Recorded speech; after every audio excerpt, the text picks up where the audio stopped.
HS semester 4 education বা শিক্ষাবিজ্ঞানের মান 10-এর মাত্র কয়েকটি গুরুত্বপূর্ণ প্রশ্ন নিয়ে আজকের এই স্পেশাল ভিডিও।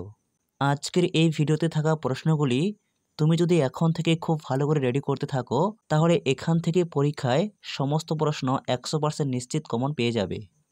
তাই ভিডিওটিকে স্কিপ না করে প্রথম থেকে শেষ পর্যন্ত কন্টিনিউ দেখতে থাকো এবং আজকের ভিডিওতে বলা প্রশ্নগুলি তুমি অতি অবশ্যই বই অথবা খাতায় নোটস করে নাও।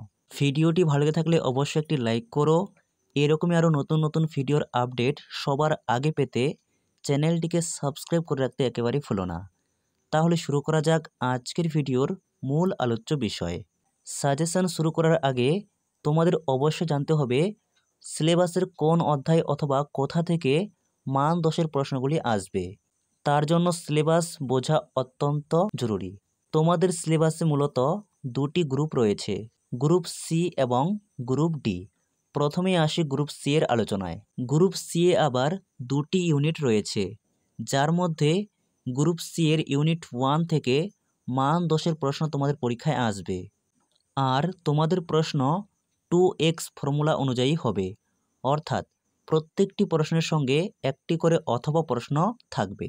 গ্রুপ সি ইউনিট 1-এ আবার 3টি অধ্যায় রয়েছে, শিখন, শিখন কৌশল, বুদ্ধি, সৃজনশীলতা ও ব্যক্তিত্ব। এই 3টি অধ্যায়ের মধ্যে থেকে যে কোনো দুটি অধ্যায় থেকে দুটি প্রশ্ন আসবে। তোমাকে লিখতে হবে যে কোনো একটি। তুমি চাইলে যে কোনো দুটি অধ্যায় খুব ভালো করে রেডি করতে পারো, 3টি অধ্যায় পড়া লাগবে না। অর্থাৎ শিখন এবং শিখন কৌশল খুব ভালো করে পড়ো, অথবা শিখন বা বুদ্ধি, সৃজনশীলতা ও ব্যক্তিত্ব এই দুটি অধ্যায় খুব ভালো করে পড়ো, বা শিখন কৌশল, বুদ্ধি, সৃজনশীলতা ও ব্যক্তিত্ব এই দুটি অধ্যায় খুব ভালো করে পড়ো। অর্থাৎ গ্রুপ সি ইউনিট 1 থেকে যে কোনো দুটি অধ্যায় মান 10-এর জন্য খুব ভালো করে রেডি করলে তুমি প্রশ্ন পরীক্ষায় লিখতে পারবে। এরপর চলে আসি গ্রুপ ডি। গ্রুপ ডিয়েও আবার দুটি ইউনিট রয়েছে, যার মধ্যে ইউনিট 2 থেকে তোমাদের মান 10-এর প্রশ্ন করা হবে। এই ইউনিট 2-এ আবার 3টি অধ্যায় রয়েছে, শিক্ষায় রাশিবিজ্ঞান, কেন্দ্রীয় প্রবণতার পরিমাপ ও আদর্শ চ্যুতি বা বিচ্যুতি, আর সহগতি বা সহসম্বন্ধ। তবে এই পার্টটি তোমাদের সম্পূর্ণ রাশিবিজ্ঞান অর্থাৎ অঙ্ক টাইপের। তবে যারা অঙ্ক অর্থাৎ রাশিবিজ্ঞানে ভয় পাও, তোমাদের ভয়ের কোনো কারণ নেই। একটি প্রশ্ন থাকবে, তার অথবা একটি রাশিবিজ্ঞান অর্থাৎ অঙ্ক দেওয়া থাকবে। তবে যারা নোটস পড়বে তোমাদের এখান থেকে 3টি অধ্যায় পড়তে হবে। আর যারা এখান থেকে রাশিবিজ্ঞান অর্থাৎ অঙ্ক করবে, তোমরা কোন টপিকগুলি খুব ভালো করে প্র্যাকটিস করবে তা ভিডিওর শেষে বলে দেওয়া হয়েছে। এবার দেখে নাও অধ্যায় ভিত্তিক সাজেশন। গ্রুপ সি ইউনিট 1, প্রথম অধ্যায় শিখন। প্রথম প্রশ্ন, পরিণমন কাকে বলে? শিক্ষাক্ষেত্রে পরিণমনের ভূমিকা আলোচনা করো। 2, আগ্রহ এর সংজ্ঞা দাও। শিক্ষাক্ষেত্রে আগ্রহের গুরুত্ব সম্পর্কে আলোচনা করো। এরপর 3, প্রেষণা কাকে বলে? প্রেষণা চক্রের বর্ণনা দাও। শিক্ষাক্ষেত্রে প্রেষণার গুরুত্ব লেখো। 4 পর্বে মনোযোগ বলতে কি বোঝো? শিক্ষাক্ষেত্রে মনোযোগের ভূমিকার মূল্যায়ন করো।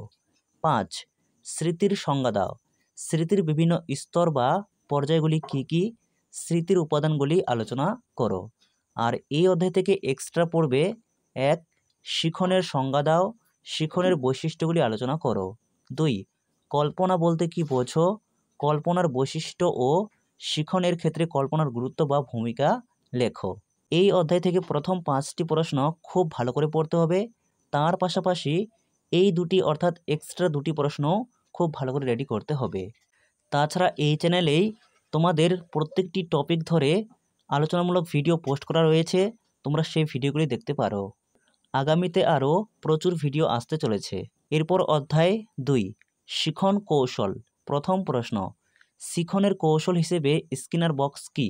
সংক্ষেপে স্কিনার বক্সের পরীক্ষাটি বর্ণনা করো। 2 পর্বে সক্রিয় অনুবর্তনের বৈশিষ্ট্যগুলি লেখো। শিক্ষাক্ষেত্রে সক্রিয় অনুবর্তনের মূল্যায়ন করো। 3 পর্বে থর্নডাইকের শিখনের মূল সূত্রগুলি কী কী? শিক্ষাক্ষেত্রে যে কোনো দুটি মূল সূত্রের গুরুত্ব আলোচনা করো। 4, অনুবর্তন বলতে কি বোঝো? প্রাচীন অনুবর্তনের পরীক্ষাটি বর্ণনা করো এবং এর শিক্ষাগত গুরুত্ব লেখো। এরপর 5, ব্রুনারের উদ্ভাবনী অর্থাৎ আবিষ্কারমূলক শিখনের স্তরগুলি কী কী? ব্রুনারের শিখন তত্ত্বের শিক্ষাগত গুরুত্ব লেখো। 6 পর্বে আসুবেলের অর্থপূর্ণ ভাষাভিত্তিক শিখন তত্ত্বের শিক্ষাগত গুরুত্ব কী? 7, ভাইগটস্কির সামাজিক নির্মিতিবাদের তত্ত্ব ও এর শিক্ষামূলক তাৎপর্য লেখো। 8 পর্বে আলবার্ট বান্দুরার সামাজিক প্রজ্ঞামূলক শিখনের উপাদানগুলি কী কী? বান্দুরার তত্ত্বের শিক্ষাগত তাৎপর্য লেখো। আর এই অধ্যায় থেকে এক্সট্রা পড়বে একটি অন্তর্দৃষ্টিমূলক শিখন বলতে কি বোঝো, এর শিক্ষাগত গুরুত্ব লেখো। এরপর অধ্যায় 3, বুদ্ধি, সৃজনশীলতা ও ব্যক্তিত্ব। প্রথম প্রশ্ন, বুদ্ধির সংজ্ঞা দাও। বুদ্ধির স্বরূপ বা প্রকৃতি বা বৈশিষ্ট্যগুলি আলোচনা করো।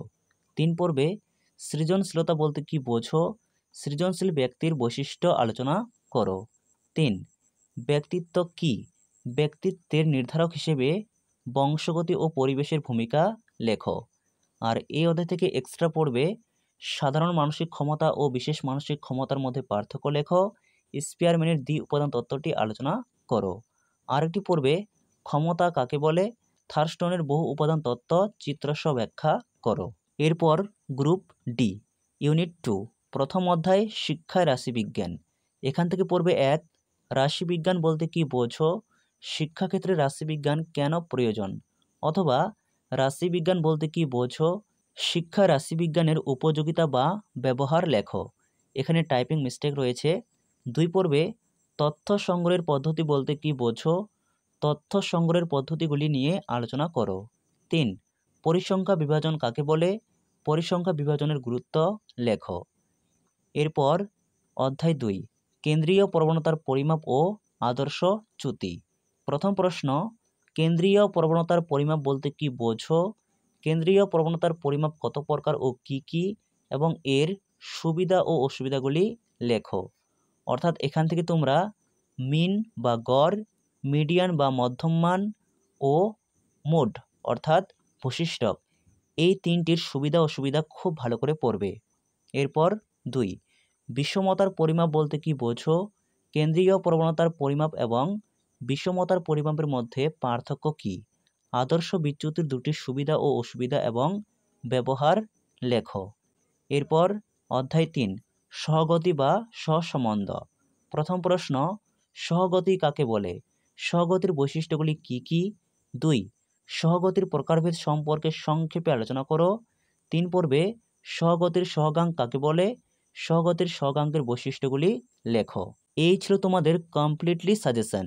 এরপর যারা গ্রুপ ডি এর ইউনিট 2 থেকে রাশিবিজ্ঞান করবে, তোমরা যে টপিকগুলি খুব ভালো করে এখন থেকে প্র্যাকটিস করবে, প্রথমত 1, ফ্রিকোয়েন্সি ডিস্ট্রিবিউশন, অর্থাৎ আনগ্রুপ ডেটা থেকে গ্রুপ ডেটা কিভাবে করতে হয় খুব ভালো করে প্র্যাকটিস করবে। তারপর 2, সেন্ট্রাল টেন্ডেন্সি অর্থাৎ কেন্দ্রীয় প্রবণতা। 3 প্রকার, মিন, মিডিয়ান, মোড।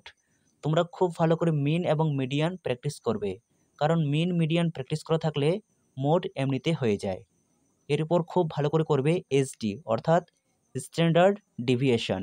স্ট্যান্ডার্ড ডেভিয়েশনের জন্য তোমাদের মিন খুব ভালো করে শিখতে হবে, অর্থাৎ মিন খুব ভালো করে পারলে তুমি মিডিয়ান পারবে, মিন মিডিয়ান করতে পারলে মোড পেরে যাবে, এবং মিন ভালো করে করতে পারলে এসডি তোমার হয়ে যাবে।